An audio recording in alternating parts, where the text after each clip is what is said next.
अस्सलाम वालेकुम स्टूडेंट्स। नए टॉपिक के साथ सरनमान मैं हाज़िर हूँ और आज हमने जो है वो advantage of friction, disadvantage of frictions की डिफिनेशन, उसकी यूनिट के बारे में हमने पढ़ना है। This is the last topic of your chapter 4, force and motion. Friction क्या है? What is friction? फ्रिक्शन क्या है? असल में the opposing force which stop the motion of body. The opposing force, वो मुखालिफ क़ुव्वत जो किसी भी बॉडी की, किसी भी जिस्म की हरकत को रोके, उसे आप जो है वो फ्रिक्शन कहते हैं। इसको उर्दू में रिगड़ कहते हैं, रगड़ की फोर्स।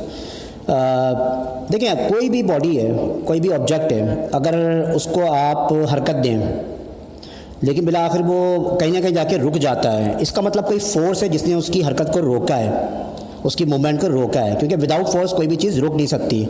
ये मैंने डिफिनेशन आपको पिछले लेक्चर में बताई थी फोर्स की डिफिनेशन में, कि फ़ोर्स क्या है। फोर्स एक ऐसी शय है जो किसी भी बॉडी को हरकत में लाती है या उसको लाने की कोशिश करती है, या किसी बॉडी की हरकत को रोकती है या उसकी रोकने की कोशिश करती है। तो अगर एक बॉडी चल रहा है, रन कर रहा है और उसकी मूवमेंट अगर रुक जाती है, इसका मतलब कोई फोर्स है जो आपको नज़र नहीं आ रही है, हिडन फोर्स है जो आपको नज़र नहीं आ रही है, जिसने उसकी मूवमेंट को रोका है। ये फोर्स जो हरकत को रोकती है, ये फोर्स कहलाती है फोर्स ऑफ फ्रिक्शन या ओनली फ्रिक्शन। ये अपोजिंग फोर्स है, मुखालिफ कुव्वत है, यानी जिस तरफ आपकी डायरेक्शन है मूवमेंट की, उसके अगेंस्ट में ये आपको रोकेगी। किसी भी चीज़ को रोकना हो तो आप लाजमी अगेंस्ट में आके रोकते हैं, उसके खिलाफ आकर मज़ामत करते हैं। तो ये अपोजिंग फोर्स है, पहली चीज़ ये ध्यान में रखें। अच्छा, नेक्स्ट पेज पर अगर आप देखें तो यहाँ पर फ्रिक्शन का फॉर्मूला लिखा है F equal to mu R. F equal to mu R. F stand for friction and R reaction and mu is the coefficient of friction. इसके बारे में आगे बताऊंगा आपको। कोफिशिएंट ऑफ फ्रिक्शन, ये म्यू जो है कोफिशिएंट ऑफ फ्रिक्शन है यहाँ पर, ठीक है। जो इसके न्यूमेरिकल्स हैं फोर्स ऑफ फ्रिक्शन के, वो आप इस फार्मूले से सॉल्व करेंगे। अच्छा, आगे आ रहा है कॉसेज ऑफ फ्रिक्शंस, यानी फ्रिक्शंस की क्या वजूहात हैं, फ्रिक्शन क्यों पैदा होती है, क्या वजह है, फ्रिक्शन की कॉसेस क्या हैं। देखिए, फ्रिक्शंस जो है रगड़ की कुव्वत या फोर्स, इसके पैदा होने की वजूहात हैं। क्योंकि दुनिया के अंदर कोई भी सरफेस, कोई भी सतह जो है कम्प्लीटली स्मूथ नहीं होती है। उसमें जो है प्रोजेक्शंस और डिप्रेशन, यानी कुछ घड़े जिसे कहते हैं ना आप, अप एंड डाउन्स, वो होते हैं।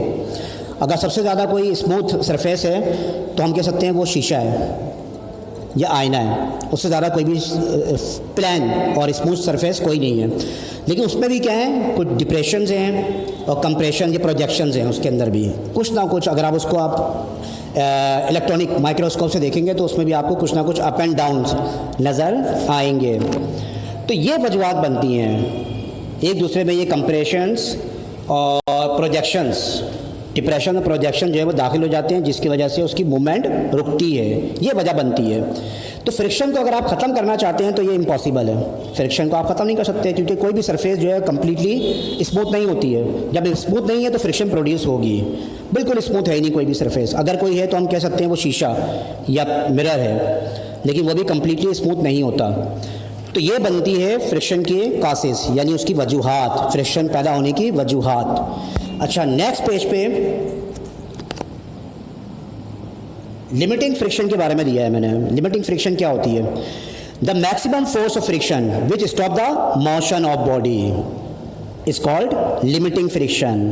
The maximum force of friction which stop the motion of body. देखिए, जब आप कोई भी बॉडी को, आप एक बॉल है उसको आप स्लाइड करते हैं सरफेस के ऊपर, तो जैसी स्लाइड करते हैं तो फ्रिक्शन उस पर एक्ट करना शुरू कर देती है। लेकिन फ़ौरन वो बॉल जो है या कोई भी चीज़, कोई बुक है, कोई कॉपी है, वो फ़ौरन नहीं रुकती, वो स्टॉप नहीं होती। आगे जाके, काफ़ी आगे जाकर जो है वो फ्रिक्शन जीत जाती है, आप यूँ कह लें, वो उसकी मूवमेंट को रोक देती है। तो वो इंतहाई कीमत के फ्रिक्शन की, वो इंतहाई कीमत, उसकी वैल्यू जो किसी भी बॉडी को की मूवमेंट को रोक दे, उसको आप कहते हैं लिमिटिंग फ्रिक्शन, है ना। The maximum force of friction, यानी फ्रिक्शन की फोर्स जो है एक्ट करती है कब? जब आप बॉडी को सरफेस के साथ हिट करते हैं, किसी सरफेस ज़मीन के साथ रखकर हिट करते हैं, उसको मूव करते हैं, तो फ्रिक्शन अप्लाई होना शुरू हो जाती है। लेकिन बॉडी फिर भी रुकती नहीं है, वो ऑब्जेक्ट फिर भी रुकता नहीं है, लेकिन आगे जाके, कहीं आगे जाकर वो रुकता है। तो वो फोर्स, वो फ्रिक्शन की कीमत, अमाउंट या क्वांटिटी या मैग्नीट्यूड कि जहाँ पर उसने उस बॉडी को रोका, स्टॉप किया, वो कहलाती है लिमिटिंग फ्रिक्शन। अच्छा, इस तरह टाइप्स हैं, फ्रिक्शन के टाइप्स भी हैं, जैसे स्टैटिक फ्रिक्शन और काइनेटिक फ्रिक्शन। स्टैटिक फ्रिक्शन क्या होती है, जहाँ देखिए मैंने डिफिनेशन लिखी है। अगर कोई बॉडी स्टॉप है, रुका हुआ है, रेस्ट में है, तो उसमें भी फ्रिक्शन होती है, उस फ्रिक्शन को आप कहते हैं स्टैटिक फ्रिक्शन। अच्छा, इसी तरह से अगर कोई बॉडी हरकत कर रहा है, हरकत करते हुए बॉडी, वो भी, उसमें भी फ्रिक्शन होगी, लाजमी है, तो उसमें जो फ्रिक्शन जो उसकी मूवमेंट को रोक रहा है वो कहलाती है काइनेटिक फ्रिक्शन। यानी हरकत करते हुए बॉडी के अंदर जो फ्रिक्शन की फोर्स होती है उसको आप काइनेटिक फ्रिक्शन कहते हैं। इसका ताल्लुक हरकत से और स्टैटिक का ताल्लुक रेस्ट से है, ये ध्यान में रखिएगा। अच्छा, आगे कुछ और भी आ रही हैं, फ्रिक्शंस की टाइप्स हैं ये। Sliding friction. स्लाइडिंग फ्रिक्शंस क्या है? Friction that arise when one solid object is set into motion across the surface of another solid body is called contact friction और स्लाइडिंग फ्रिक्शन। इसे कहते हैं स्लाइडिंग फ्रिक्शन। यानी जब एक बॉडी को दूसरे, एक सॉलिड बॉडी को दूसरे सॉलिड बॉडी पर रखकर आप क्या करते हैं, स्लाइड करते हैं, जिसको उर्दू में हम घसीटना कहते हैं। पूरी बॉडी स्लाइड होती है, पूरी बॉडी, सिर्फ एक उसका पॉइंट नहीं, पूरी बॉडी अगर स्लाइड हो रही है तो इसको, इस फ्रिक्शन को आप कहते हैं स्लाइडिंग फ्रिक्शन। अच्छा, रोलिंग फ्रिक्शन, जैसा कि नाम से नज़र आ रहा है, रोल करना। ये गोल जो ऑब्जेक्ट होते हैं, सर्किल यानी ओवल शेप, जैसे बॉल है, बॉल में जो फ्रिक्शन होती है, if we roll a body into the surface of another body, this friction is called rolling friction। जैसे बॉल है, उसको आपको पूरा ज़मीन पर रख के स्लाइड करने की ज़रूरत नहीं है, उसको आप ऊपर से छोड़ दें अगर, वो ऑटोमेटिकली खुद ब खुद जाएगी, रन करेगी वो, लेकिन रुक जाएगी बिलाखिर, ठीक है ना। तो इसे आप कहते हैं रोलिंग फ्रिक्शन, जो गोल ऑब्जेक्ट में होती है। अच्छा, आगे कोएफिशिएंट ऑफ फ्रिक्शन आ गया, वही म्यू के बारे में जो मैंने आपको बताया था। कोएफिशिएंट ऑफ फ्रिक्शन क्या है? Formula, according to formula F is equal to mu R. अगर मैं आपसे कहूँ कि म्यू यानी कोएफिशिएंट ऑफ फ्रिक्शन को आइसोलेट करें तो एफ अपॉन आर बनेगा। तो इसलिए इसकी डिफिनेशन क्या होगी? एफ अपॉन आर का मतलब ये रेशो है, this is the ratio between force of friction and normal reaction, is called coefficient of friction and there is no unit of coefficient of friction। इसकी कोई यूनिट नहीं है, ये ध्यान में रखिएगा, इसकी कोई यूनिट नहीं है coefficient of friction की, और ये डिपेंड करती है नेचर ऑफ सरफेस पे।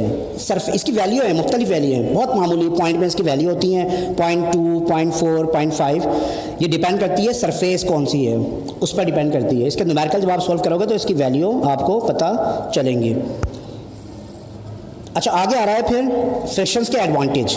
मैंने आपको पहले कहा था कि फ्रिक्शन को अगर आप ख़त्म करना चाहें तो ख़त्म नहीं कर सकते, और क्यों ख़त्म करें इसको, यह आपके लिए फ़ायदेमंद भी है। इसके एडवांटेज हमारी लाइफ के अंदर बहुत सारे काम हैं जो फ्रिक्शन की वजह से अंजाम पाते हैं। लेकिन इसमें पहला एडवांटेज यहाँ लिखा हुआ है, brakes of vehicles work due to friction. जो गाड़ियाँ होती है ना, ट्रांसपोर्टेशन व्हीकल्स, इसमें जो ब्रेक होते हैं वो फ्रिक्शन की वजह से अप्लाई होते हैं। अगर ब्रेक ना लगे तो लाजमी रोज़ाना एक्सीडेंट हो। आजकल बारिशें हो रही हैं, तो बारिशों के मौसम में आप देखिए कितने एक्सीडेंट होते हैं, बिकॉज पानी आ जाता है सड़कों पर, तो ब्रेक जो है वो एप्लीकेबल नहीं होते, क्योंकि वाटर जो है वो उसमें ग्रीस, या उसको समझ लेंगे उसको लिक्विड कर जाता है, उसको पतला कर जाता है, तो लिहाजा सही ब्रेक लग नहीं पाती या वक्त पे ब्रेक लग नहीं पाते हैं। तो ब्रेक जो लगते हैं या हम ब्रेक लगाने के काबिल होते हैं किसकी वजह से? फ्रिक्शन की वजह से। Second, friction enable us to walk freely. Friction की वजह से हम आसानी के साथ फ्रीली वो हरकत कर सकते हैं, वॉक कर सकते हैं, चल फिर सकते हैं आप।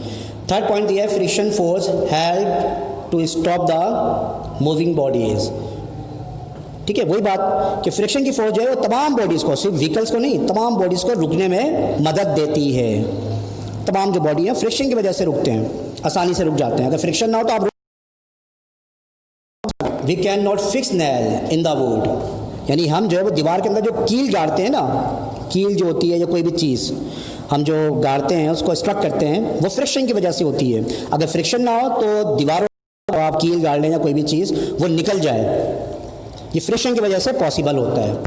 अच्छा, जहाँ इसके एडवांटेज है वहाँ इसके डिसएडवांटेजेस भी हैं। किसके? फ्रिक्शन के। इसका देखें, पहला डिसएडवांटेज लिखा है मैंने, the man it produce heat in various parts of machine. Heat produce होती है फ्रिक्शन की वजह से, हीट प्रोड्यूस होती है। आपने देखा होगा कि मशीन गर्म हो जाती है और धुआं निकलता है उसमें से, ये फ्रिक्शन की वजह से होता है, क्योंकि मुख्तलिफ जो पार्ट्स होते हैं, पुर्जे होते हैं, वो आप इसमें रगड़ खाते हैं, फ्रिक्शन की वजह से गर्म हो जाते हैं, जिसकी वजह से हीट प्रोड्यूस होती है और ये हमारा नुकसान है। पुर्जे घिस जाएंगे तो आपको दोबारा लाना पड़ेंगे। Second, due to friction we have to exert more power in machine. Friction की वजह से आपको ज़्यादा पावर लगानी पड़ती है मशीन पर, फ्रिक्शन की वजह से। फ्रिक्शन अगर नहीं हो उसमें, अगर फ्रिक्शन पुर्जे आपके सही हैं, पार्ट्स सही हैं, तो फ्रीली मूव करेंगे वो पार्ट्स और मशीन आराम से चलेगी। जैसे अगर आप बाइक की बात करें, बाइक आराम से आप चला रहे होते हैं, लेकिन अगर पंचर हो जाए तो फिर बाइक चलाना कितना मुश्किल होता है ना, क्योंकि वो कंप्लीटली जो है रोल नहीं होते, पंचर हो जाता है, वो बैठ जाती है ज़मीन के साथ, सरफेस के साथ, तो फिर वो फ्रीली मूव नहीं कर पाती, तो ये हमारा नुकसान है। Third point, it oppose the motion, ये हरकत को रोकती है। ये तो मैंने आपको बताया डिफिनेशन ऑफ फ्रिक्शन के अंदर, friction is the force which stop the motion of body, है ना, ये बॉडी की मूवमेंट को रोकती है। अच्छा, due to friction noise is also produce. आपने देखा होगा मशीन कभी कभार बहुत ज़्यादा आवाज़ करती है, वो फ्रिक्शन की वजह से करती है। उसे घिसते हैं आप, इसमें ख़त्म हो जाते हैं तो आवाज़ पैदा होती है। कोई मशीन अगर आवाज़ कर रही है, इसका मतलब फ्रिक्शन की वजह से कर रही है।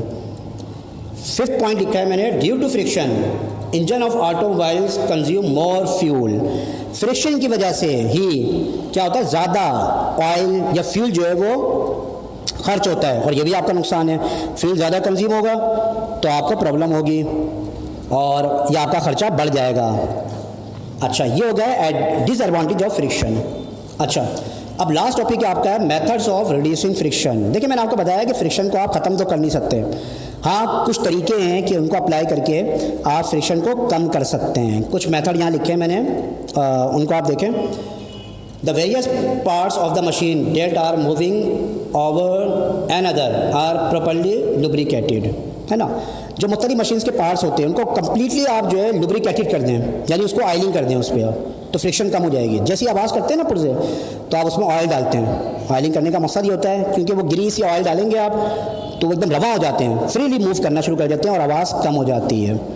Second, in machine the sliding of various parts is usually replace by rolling and this is done by use ball bearing. Bearing होते हैं, आपने सुना होगा गाड़ियों में और मुख्तलिफ व्हीकल्स के अंदर बैरिंग डाले जाते हैं, बॉल बैरिंग डाले जाते हैं, वो भी जो है वो फ्रिक्शन को कम करते हैं। बैरिंग डालने का मकसद होता है फ्रिक्शन को कम करना, तो बॉल बैरिंग आप डालते हैं मुख्तलिफ मशीन्स में। आप देखिए हर मशीन में तकरीबन बॉल बैरिंग होते हैं जो कि फ्रिक्शन को कम करते हैं। Third point, a thick layer of grease material is used between the sliding surface to minimise friction. Friction को मिनिमाइज करने के लिए ग्रीस भी यूज़ करते हैं, आपने सुना होगा ग्रीस के बारे में। ग्रीस आप डालें, लगाएं तो उससे भी फ्रिक्शन कम हो जाती है। लास्ट इसका पॉइंट है, the front of the far that is car airplanes in made oblong to minimise air friction. देखिए, फ्रिक्शन सिर्फ ज़मीन के साथ नहीं होती है, एयर फ्रिक्शन भी होती है, हवा की फ्रिक्शन भी होती है। आप देखा होगा आपके जो एरोप्लेन्स हैं और फास्ट मूविंग ऑब्जेक्ट, ट्रेन्स की अगर हम बात करें, बुलेट ट्रेन जो होती हैं, जापान, फ्रांस, जर्मनी, इनकी जो ट्रेन्स हैं उनका आप देखें ऑब्लिंग शेप होती है, आगे से जहाज़ की तरह होती है, लाइक एरोप्लेन्स। वो इसलिए रखी जाती हैं बिकॉज जब वो चलती हैं तो हवा का बहुत प्रेशर होता है, उसको कम करने के लिए वो ऑब्लिंग शेप बनाई जाती है ताकि हवा अगर प्रेशर हो तो वो उसको काट दे और फास्टली मूव कर सके। तो ये भी एक तरीका है। तो बच्चों, ये आपके चैप्टर 4 के जो है वो कुछ टॉपिक्स थे और इस तरह से ये चैप्टर आपका कंप्लीट हुआ। अब नेक्स्ट इंशाल्लाह लेक्चर में जो है वो हम नेक्स्ट चैप्टर को स्टडी करेंगे। इसका PDF वर्क, कॉपी वर्क इंशाल्लाह मैं आपको दे दूंगा और उसके बाद फिर हम जो है वो इसका नेक्स्ट जो चैप्टर है आपका चैप्टर 5 वो स्टार्ट करेंगे। तब तक के लिए अल्लाह हाफिज़।